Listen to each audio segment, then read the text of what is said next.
অর্জনের জন্য চারটা পথ। এক, দিন মজুরি, কিষান কামলা, পাট খাওয়া, সন্ধ্যায় টাকা শেষ। দুই, চাকরি, 25 দিনে টাকা শেষ হয় সাধারণত। তিন, জমি চাষ, হয় সমান সমান, না হয় লস। চার, ব্যবসা। তখন আল্লাহ রসুল বলছেন, ইন্না তাজিরা সাদিকাল আমিন ইয়াকুনু ইয়াউমাল কিয়ামাহ সাদা সিদ্দিকিন। আল্লাহ আম্বিয়া, সত্যবাদী বিশ্বস্ত ব্যবসায়ীরা বিচারের মাঠে নবীগণের সাথে থাকবেন। কিন্তু অবাক কথা, ইব্রাহিম আলাইহিস সালামের সাথে থাকা যাবে। ব্যবসায়ী ও জাপান থেকে মাল নিয়ে আসে ইনপোর্টে, চট্টগ্রামে নামাই, সেই ব্যবসায়ী জি না। যে বাদাম বিক্রি করে সেও ব্যবসায়ী, যে চকলেট কলা বিক্রি করে সেও ব্যবসায়ী। সত্যবাদী হতে হবে। ঘটনা এমন কেন, সেটা অন্য সময়ে। এক, দিন মজুরি। আল্লাহ রসুল বললেন, ঘাম শুকানোর আগে টাকা দিয়ে দাও, টাকা দিয়ে দাও, টাকা দিয়ে দাও। কিষান কামলার টাকা সন্ধ্যায় দিয়ে দাও। আর চাকরি, মাসিক বেতন নির্ধারিত করলেন, তারপর বলেন, এই সাবধান, এই সাবধান, যা বেতন দিয়েছিস সেটাই। কোন রকম করে যদি আবার টাকা ইনকাম করো তাহলে এটা আত্মসাৎ, সাবধান। তিন, জমি চাষ। অন্তর শক্ত হয়ে যায়, পছন্দ করছেন না আল্লাহ নবী, অন্তর শক্ত হয়ে যায় জমি চাষে। মানুষ ভীরু হয়ে যায়, মানুষ সঠিক পথে আগাতে পারে না জমি চাষ। তাহলে তিনটেরই খুব ভালো ফল বললেন না। চার, ব্যবসা।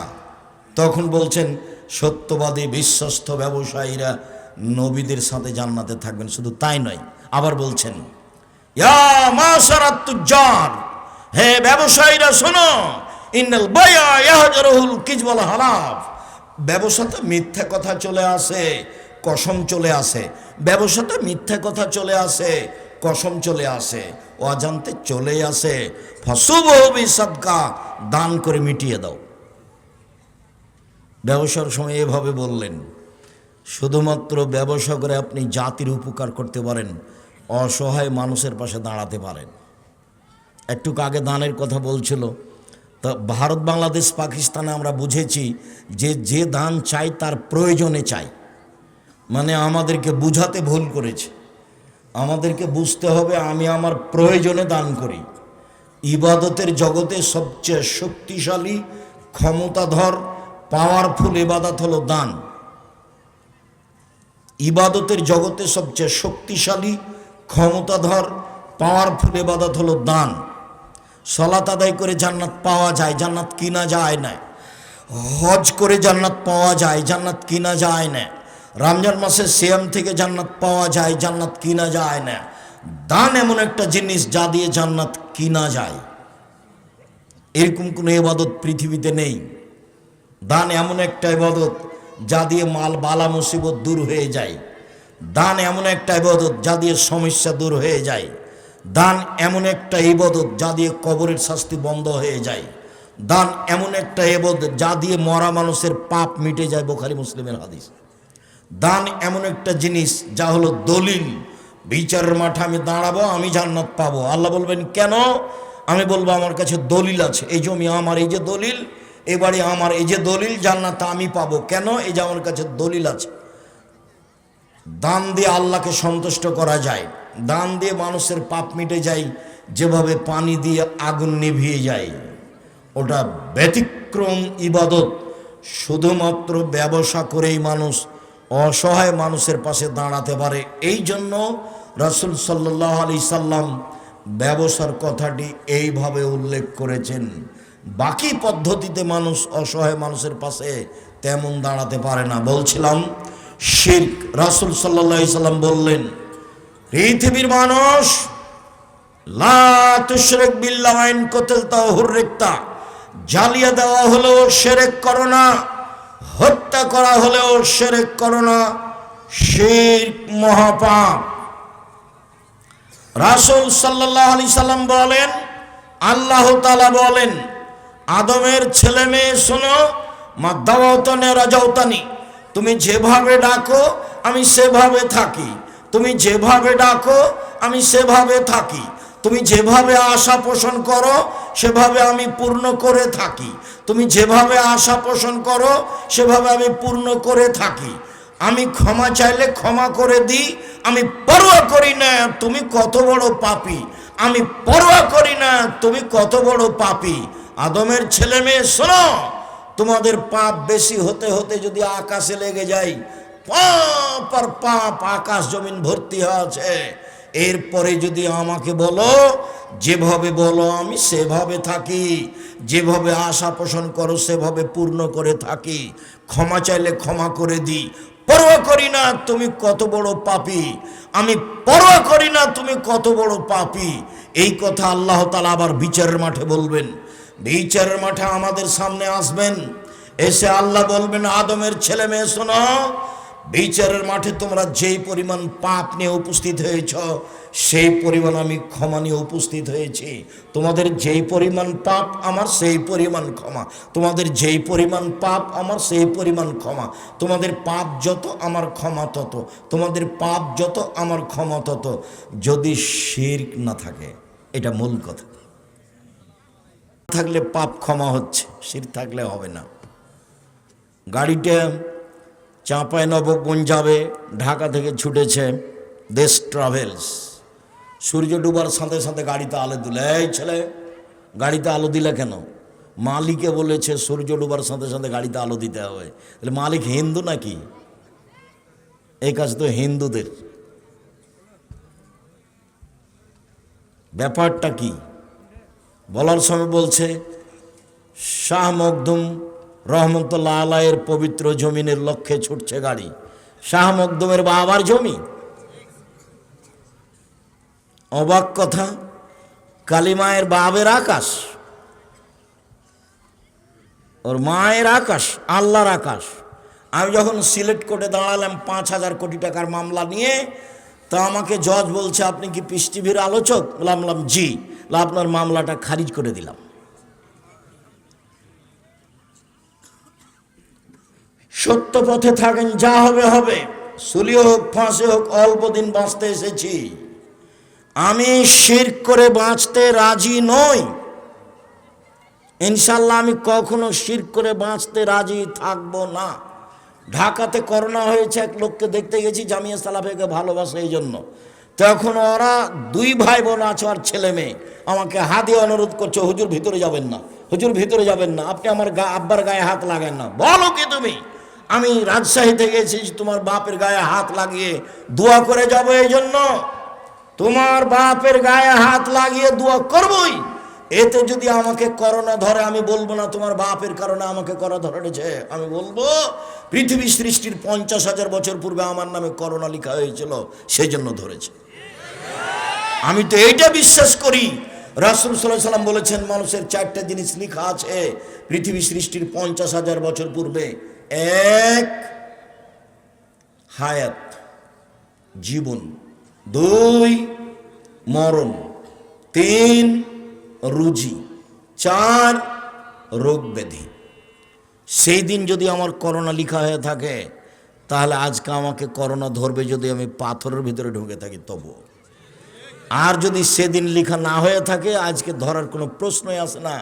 আমি ইসলামকে এইভাবে বিশ্বাস করি, স্বামীকে করোনা হয়েছে, স্ত্রীকে করোনা হয়নি, দুইজন একসাথে আছে। আর যার করোনা হয়েছে সেই খাওয়ার পরে ফেলে দিচ্ছে, যে ফকিরে খাচ্ছে, ওকে করোনা ধরে না। আর আমি নাকি ওর গায়ে হাত দিলে করোনা ধরবে। অবাক কথা। সতর্কতাই যদি করোনা না ধরতো, তাহলে ঢাকা ফিউচার পার্কের মালিককে করোনা ধরতো না। তারা তো দেশের পানি খায় না। এটা হিসাব নিকাশ কিছু আছে? বোনাইয়া, শিরক করোনা, শিরক মহাপাপ। লোকমান হাকিম বলেন কিভাবে ছেলে মানুষ করতে হবে। আব্বু আকিমিস সালাহ, সালাত আদায় করো, ওয়া'মুর বিল মারুফ ওয়া নাহি আনিল মুনকার, ভালো কাজের আদেশ করো, মন্দ কাজের নিষেধ করো।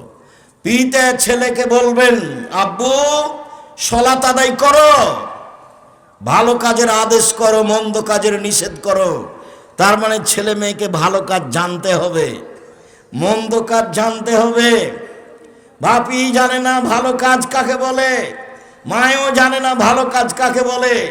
চাঁপাইনবাবগঞ্জের নীতিতে বিবাহ দিয়েছে, কত কি বৈঠক করলো, কত থুবড়া আর কর্কট ক্ষীর কাছে আর কত আমাটা আর কত বরন্তা, তারপরে হঠাৎ একদিন ছেলে হয়েছে, তাই ও বাপ, তাই ও মা। জীবনে দুদিন কানে জানে না বাপ মা কাকে বলে। চলেন আজকে সিরিয়াল দেখাবো ধারাবাহিকভাবে। আব্বু সালাত আদায় করো, আব্বু ভালো কাজের আদেশ করো, মন্দ কাজের নিষেধ করো, তার নাম বাপ। আমার ছেলে খুব ভালো, আমার ছেলে খুব ভালো, গোল্ডেন পেয়েছে, আমাকে বড় ডাক্তার করা লাগবে। ওর উদ্দেশ্যই খারাপ, ওর উদ্দেশ্য হচ্ছে টাকা ইনকাম। ওর দেশে অন্যায় দেখতে পায় না, অবিচার দেখতে পায় না। গাড়িটা যখন ওই ইয়ের দিকে কানসার্টের দিকে যাচ্ছে, মহানন্দার উপরে ব্রিজ, ও টাকা নিচ্ছে কেন? কদিন যে বন্ধ থাকলো, কে টাকা নেই? কেন নিবে? চাঁদাবাজি করে খাও, হিসাব পাও না কেন? দাগাবাজি করে বেড়াও, জুয়ার চুরি করো কেন? রাহাজানি করো কেন? অবিচার করো কেন? অন্যায় করো কেন? পৃথিবী অনেক বড়, নিজে উপার্জন করে নিজে খায়। আরে দিন মজুরি করে খাবো, তাতে কি আছে? মানুষের বাড়িতে কাজ করে খাবো, অরাজকতার সাথে আমি নই। দোকানে বসে আড্ডা পিটতে রাজি নই। এশার সালাত আদায় করে বাড়িতে গিয়ে ঘুমিয়ে যাব। দোকানে বসে আড্ডা পিটবো কেন? দোকানে বসে আর একজনের বদনাম কেন? তোমার জীবন 16 আনাই মিছে, মনে রেখো। তুমি, তোমাকে দেখলে আমাকে ওই পদ্য বলে মনে হয় যেই পদ্যে বলা হলো, বাবু বলছে মাঝিকে, মাঝি চাঁদ কেন বাড়ে কমে রে? মাঝি বলছে ওইসব কি আর আমি জানি? আরে দেখি তোর জীবন 4 আনাই মিছে। মাঝি এসব হয় কেন রে? আমি কি জানি? দেখি তোর জীবন 8 আনাই মিছে। মাঝি বল না এসবগুলো কিভাবে হয়? আমি কি আর জানি? দেখি তোর জীবন 12 আনায় মিছে। বাতাস উঠেছে, নৌকা হিলে উঠেছে। মাঝি বলে বাবু সাঁতার জানো বাবু? তো বাবু বলছে না রে মাঝি না। মাঝি বলছে এখন বাবু তোমার জীবন 16 আনায় মিছে, তোমাদের বাপ বেটার জীবন 16 আনায় মিছে। আমি আব্দুর রাজ্জাক বিন ইউসুফ বলে গেলাম,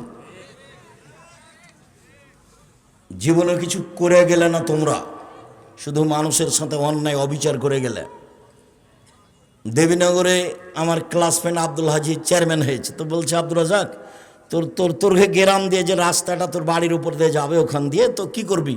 তো বলছে এক কাজ কর, যখন আমাদের বাড়ির সামনে যাবে তখন রাস্তাটা আমাদের জমিতে এইভাবে নিয়ে চলে যাবে, আবার ঘুরে এসে এভাবে যাবে।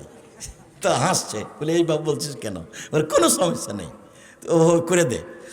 তার যদি মনে করিস যে 5 জনকে জিজ্ঞাসা করে করব, তো এই এন্তাজ মেম্বারকে বলিস, যেটা বলবে সেটা করিস। বলে তোরা আসবি না, ওসব কাজে আমি যাই না। ওই সামাজিক এসব নোংরা কাজে আমার মুখের উপর আর একজন কথা বললো, এটা আমি জানি। ওদের যেটা ভালো লাগবে দখল করে নিতে বল। আমার ভাগ্নি বলছে যে ওরা এই বলছে, তুমি চুপ থাকবে, যা করবে করে নিবে। সম্মানিত দিনী ভাই বোন, জীবনে প্রতিশোধ নেবেন না, সফল হবেন। প্রতিশোধ নেবেন না জীবনে, আর কারো বদনাম করবেন না। যা হবে হবে, ধসে যাক, বহে যাক, ডুবে যাক, মান সম্মান হারিয়ে যাক, তাতে আসে যায় না। পাল্টা তার বদনাম করতে রাজি নই। করব না বদনাম, যা হবে হবে। তার বিরুদ্ধে মামলা করব না, জমি দখল করেছে। মামলা কারো বিরুদ্ধে করে মানুষকে জেল হাজত দিয়ে 1 মিনিটের জন্য আমি বাঁচতে রাজি নই।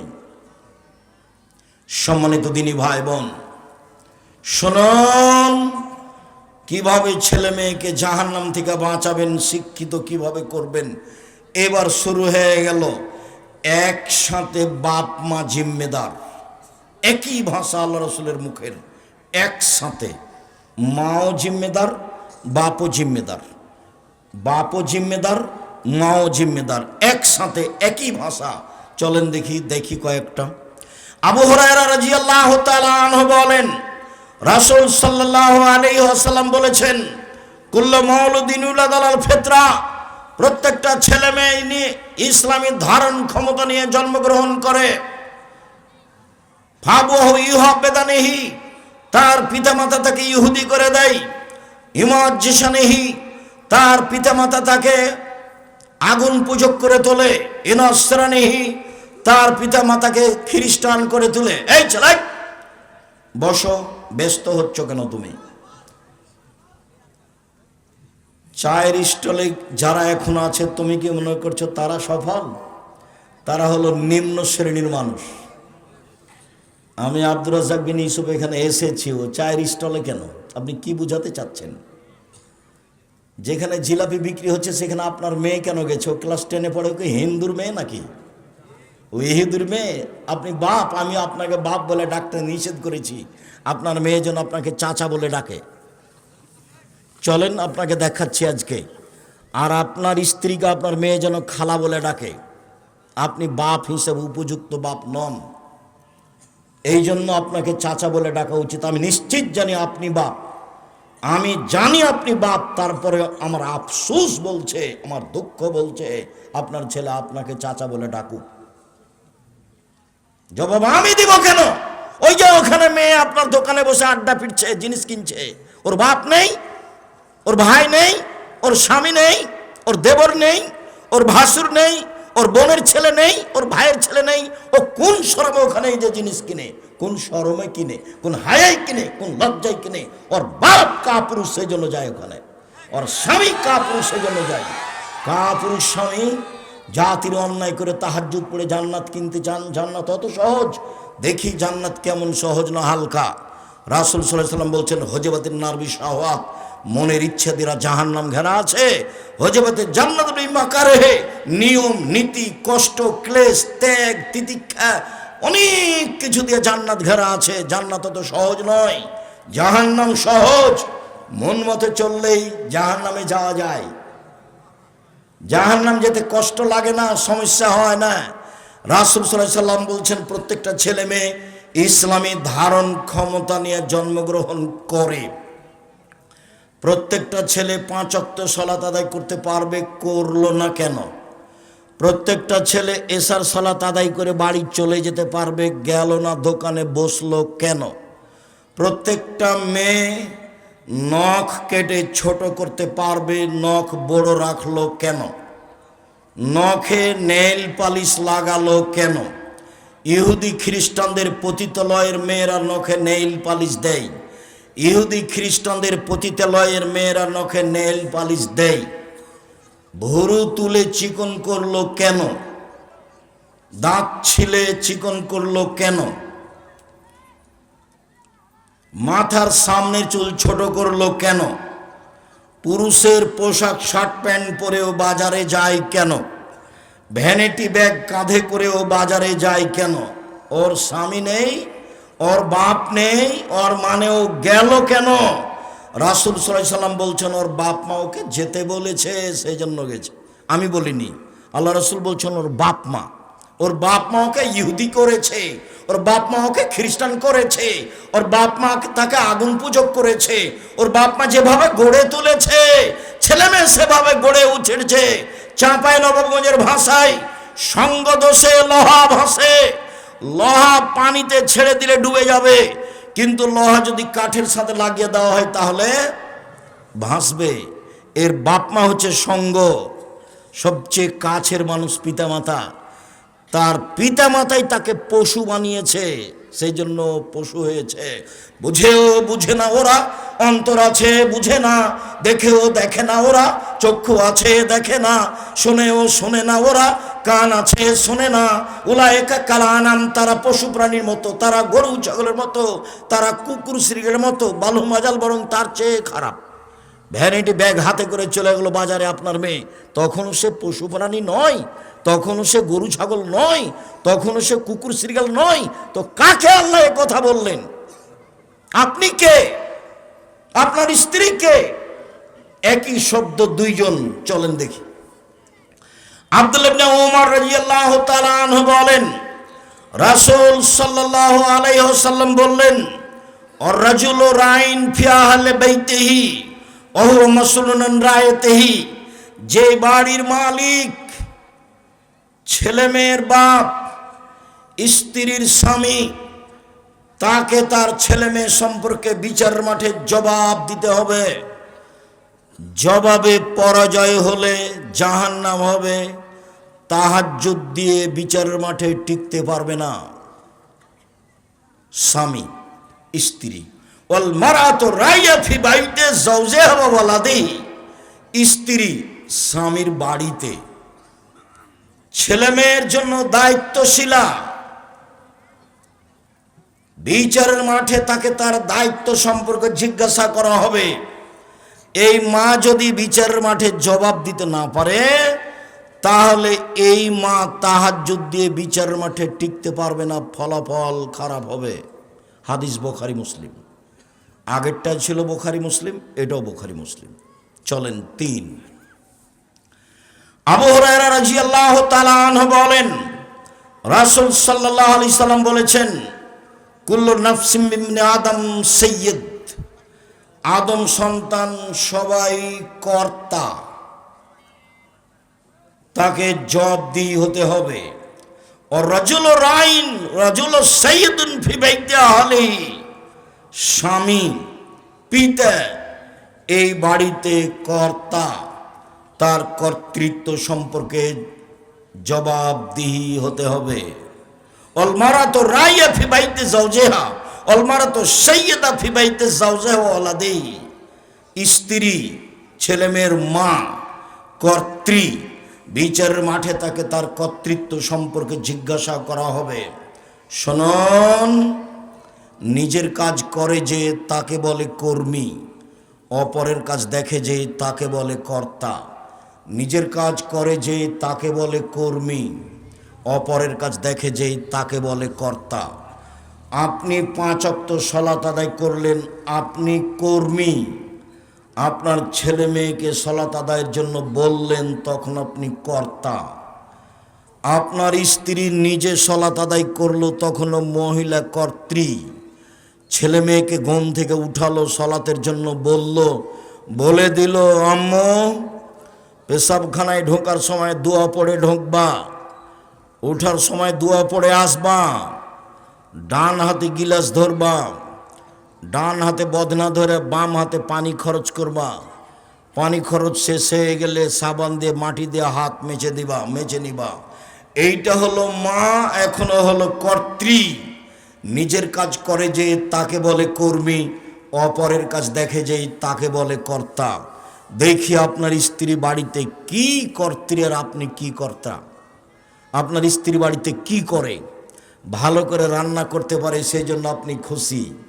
আর আপনি একটা ভালো চাকরি পেয়েছেন, সেই জন্য আপনিও খুশি। আর ও ব্যাংকে চাকরি পেয়েছে, সেজন্য লোন নিয়েছে, লোন নিয়ে আমনরাতে বা রহনপুরে বাড়ি করেছে 5 তলা, সবাই খুশি। ওই বাপ কি জানে যে ওর জানাজা হবে না? জানাজাই বাতিল।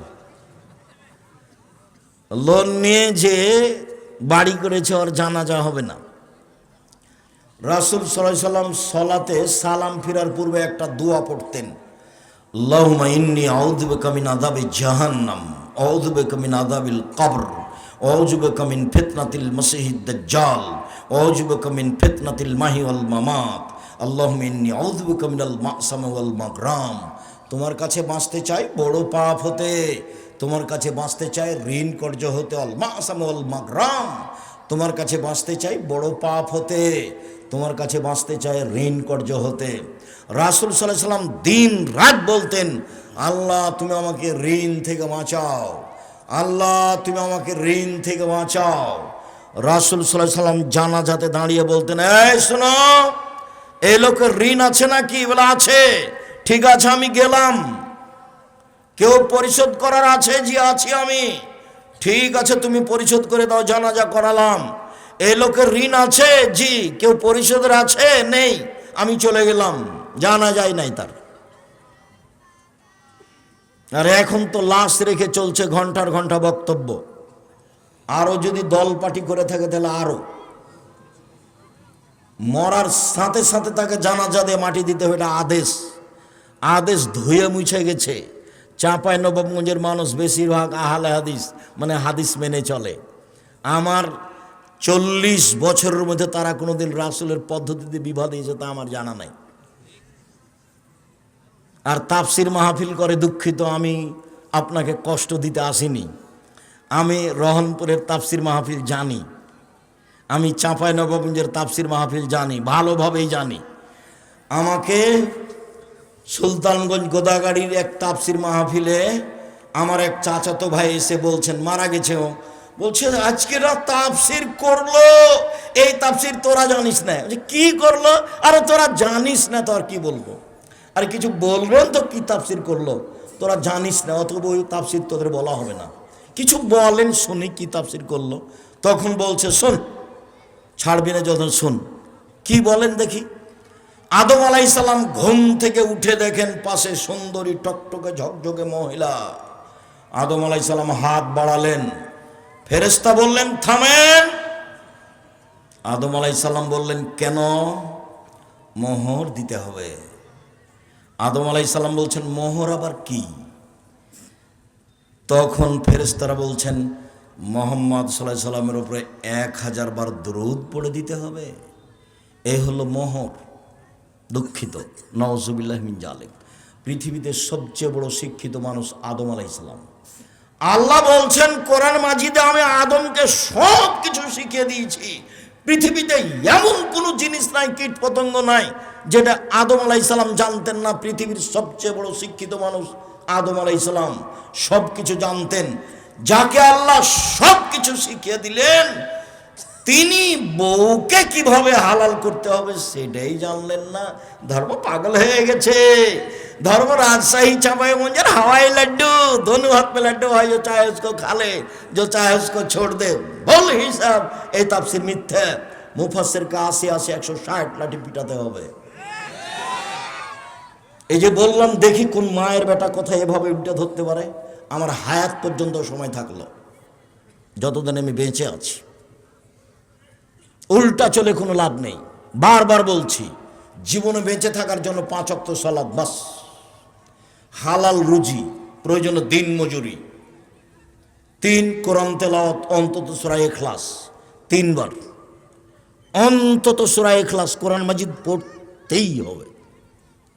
অন্তত সূরা ইখলাস 3 বার পড়েন সকালে, তাহলে আল্লাহকে বলতে পারবেন পড়েছি। 4 আড্ডা পিটা চিরদিনের জন্য হারাম, জান্নাত হবে ইনশাআল্লাহ। আড্ডা পিটা চিরদিনের জন্য হারাম, জান্নাত হবে ইনশাআল্লাহ। শুনুন সম্মানিত দিনী ভাই বোন, এতক্ষণ পর্যন্ত স্বামী স্ত্রী একসাথে ছিল ছেলে মেয়েকে লালন পালন করার জন্য। এবার শুধু স্বামী, শুধু পিতা, এরপরে শুধু মা আসবে এক সময়, এক খেলে চেয়ে থাকেন। আবু হুরায়রা রাদিয়াল্লাহু তাআলা আনহু বলেন, রাসূল সাল্লাল্লাহু আলাইহি সাল্লাম বললেন, মান ওয়ালাদালাহু ওয়ালাদুন ফালিহসান ইসমাহু, কারো যদি ছেলে মেয়ে জন্ম নেয়, পিতা যেন সুন্দর একটা নাম রাখে। ও আদাবাহু, তাকে যেন শিষ্টাচার শিখিয়ে দেয়। পিতার 1 নাম্বার জিম্মেদারি, ছেলের একটা সুন্দর নাম রাখতে হবে। আপনার ছেলের নাম এত বড় কেন? শেষে পীর ফকিরদের মতো আওলাদে রাসূল 3টা 4টা জড়িয়ে বলছেন। আবার আমি যখন জিজ্ঞাসা করছি তোমার নাম কি, তখন একটা বলল, তখন আপনি আর আপনার স্ত্রী 2 জন মিলে বলছেন ভালো নাম বলো আব্বু, ভালো নাম আব্বু বলো, ভালো নাম আব্বু বলো। 2 জন মিলে শয়তান বলে ডাকেন, আর এখন ভালো নাম বলবে? 2 জন কি আসলেই মানুষ? স্বামী স্ত্রী কি আসলেই মুসলমান? এই নাম আপনি রাখলেন কিভাবে? আল্লাহ রাসূল বলছেন পৃথিবীর মানুষ শোনো, সবচেয়ে উত্তম নাম রাখো আব্দুল্লাহ, আব্দুর রহমান, আব্দুর রহিম, আব্দুল সত্তার, আব্দুল জব্বার, আব্দুর রাজ্জাক, আব্দুল গাফার, আব্দুল হামিদ, আব্দুল মুসাব্বির। গুণবাচক নাম রাখো। 2 নবীদের নাম রাখো, ঈসা, মুসা, মোহাম্মদ, আহমদ, ইব্রাহিম, ইদ্রিস, ইয়াহইয়া, সুলাইমান, দাউদ। নাম মায়েরা খেয়েছেন দুনিয়াতে, রতন নাম রাখলেন কেন? আমি আপনাকে বাপ বলিনি। আপনাকে যদি আমি অশিক্ষিত প্রমাণ করতে না পারি, আমি জাতির সামনে বক্তব্য দেব না। আপনাকে যদি আমি অশিক্ষিত পিতা প্রমাণ করতে না পারি, আমি জাতির সামনে বক্তব্য দেব না। 30 বছর থেকে বলছি, 7 দিনের দিন আকিকা দিতে হবে, 7 দিনের দিন নাম রাখতে হবে, 7 দিনের দিন মাথা নেড়ে করে চুল সম পরিমাণ রূপা মূল্য দান করতে হবে। 1 7 দিনের দিন নাম রাখতে হবে। 14 দিনে চলে না, 21 দিনে চলে না, জীবনে একদিন চলে না, 7 দিনের আগে চলে না। 7 দিনের আগে বাচ্চা মারা গেলে কিছুই লাগে না। 2, পশু জবে করতে হবে। 3, মাথা নেড়ে করতে হবে। 4, চুল সমপনি বা রূপা দান করতে হবে, রূপা মূল্য দিলে হবে। নাম রাখতেই হবে, আকিকা দিতেই হবে। এটা বাপের জিম্মেদারি, এটা কুরবানি নয়। দিলেও চলে, না দিলেও চলে, কুরবানি নেকির কাজ।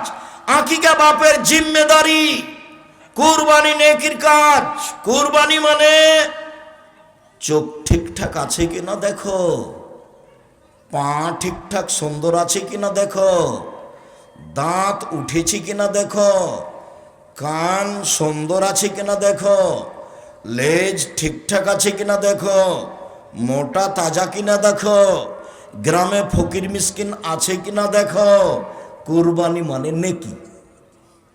কুরবানি মানে এই এই এই এতগুলোর নাম কুরবানি। আকিকা মরা হোক, আধা মরা হোক, কানা হোক, ল্যাংড়া হোক, 2 দিনের হোক, মানে মরছে এখন মরবে, তাকে দিলেও চলবে, খালি জান আছে।